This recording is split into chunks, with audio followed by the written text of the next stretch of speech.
आज 26/4/2024 corporation road छक पाखे दही चला बंटन गोटे कार्यक्रम आम इनिशिएटिव नहीं सबुज बाहिनी दल तरफ बहुत सहयोग मिलता।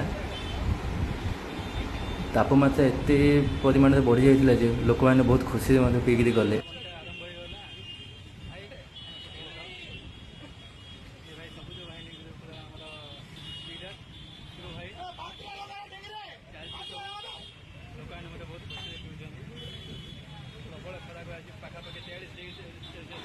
एत गरम होता जे आज मु भी 2 ग्लास चला पी देचे बहुत खुशी लगे।